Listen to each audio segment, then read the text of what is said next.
اس لیے کہ یہ دوسروں کے بارے میں بولا جا رہا ہے، اپنے بارے میں نہیں بولا جا رہا۔ جس دن پاکستان کے سیاستدان اور اسٹیبلشمنٹ اور حکومتیں اپنے بارے میں سچ بولنا شروع کریں گی، اس دن برکت والا سچ آئے گا، معاشرہ ٹھیک ہو جائے گا، ملک خوشحال ہو جائے گا۔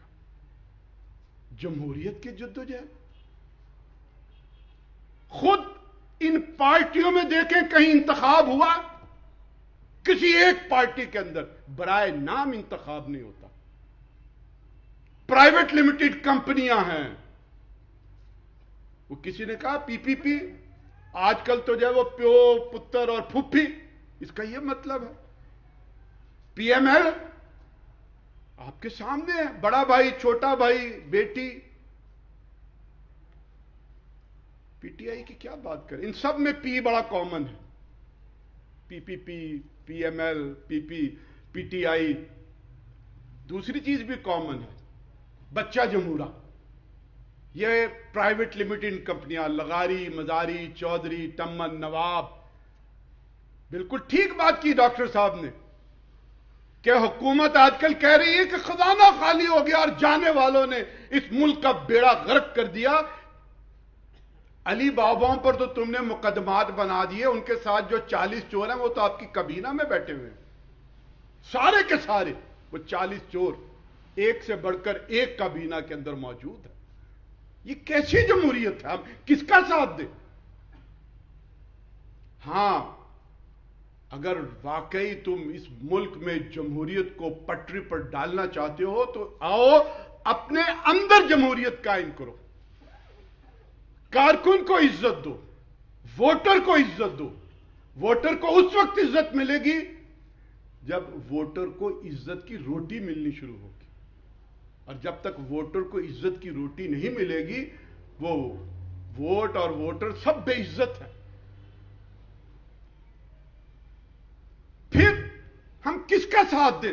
سب جرائم کے اندر ننگے ہیں۔ جو ظلم اور زیادتی اس قوم کے ساتھ ہو رہی ہے سب بیک وقت کر رہے ہیں، چاہے وہ حکومتوں کے اندر بیٹھے ہوں یا اپوزیشن کے اندر بیٹھے ہوں۔ فرد قرارداد جرم ہر ایک کا ایک ہے، آپ اٹھائیے۔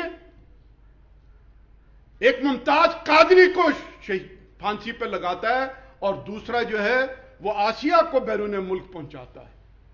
نبوت کے اوپر کس طرح سے یہ حملے کرتے ہیں اور بین الاقوامی ایجنڈے کے اوپر چلتے ہیں۔ ورلڈ بینک اور آئی ایم ایف، ان سب کو کس نے مسلط کیا ہوا ہے؟ پرانی پارٹیوں نے بھی اور آج کی بھی پارٹیوں نے۔ اب کوئی چیز اٹھائیں، ہر چیز میں برابر کے یہ مجرم ہیں، اس کے باوجود ہم ان کے ساتھ چلے۔ ہم اپنی شناخت کے ساتھ قوم کو یہ کہنا چاہتے ہیں کہ آئیے سچ کا ساتھ دیجیے، وہ سچ جو صرف بولا ہی نہیں جائے، جس پر عمل بھی کیا جائے۔ بیانیہ وہ ہے کہ جس کے پیچھے ٹھوس عمل ہے، اور جس کے پیچھے ٹھوس عمل نہیں ہے وہ بیانیہ ایک تقریر ہو سکتا ہے، ایک خواب ہو سکتا ہے، ایک فلم ہو سکتی ہے، حقیقت نہیں ہو سکتی۔ اور میں اس کے ساتھ ساتھ یہ بھی عرض کروں گا کہ آج کی اسٹیبلشمنٹ کو بھی اپنی آنکھیں کھولنی چاہیے۔ جب ہم ان لٹیروں سے سوال کرتے ہیں تو جمہوریت کی دہائی دینے لگتے ہیں، اور جب بڑے بڑے جرنیلوں سے پوچھتے ہیں کہ جناب جنرل مشرف صاحب پاکستان فرسٹ، اب آج کل پاکستان ہی نہیں آ رہے، یہ تمہارے بینک کے اکاؤنٹس اربوں روپے، یہ ایسٹس کہاں سے بن گئے؟ جب ان جرنیلوں سے پوچھتے ہیں تو پھر یہ ان شہادتوں کی دہائی دینے لگتے ہیں جو بلوچستان میں اور فاٹا میں اور باقی جگہوں پر ہو رہی ہیں۔ یہ شہید ہمارے ہیرو ہیں، یہ ہمارے سروں کے تاج ہیں، یہ قوم ان کو سلیوٹ کرتی ہے، لیکن ان کی آڑ مت لو، اپنا حساب دو۔ آج اس اسٹیبلشمنٹ کو یہ سوچنا چاہیے کہ زمانہ بدل گیا ہے، قیامت جیسی چال آ چکی ہوئی ہے، گواہ آپ کے ارد گرد موجود ہیں۔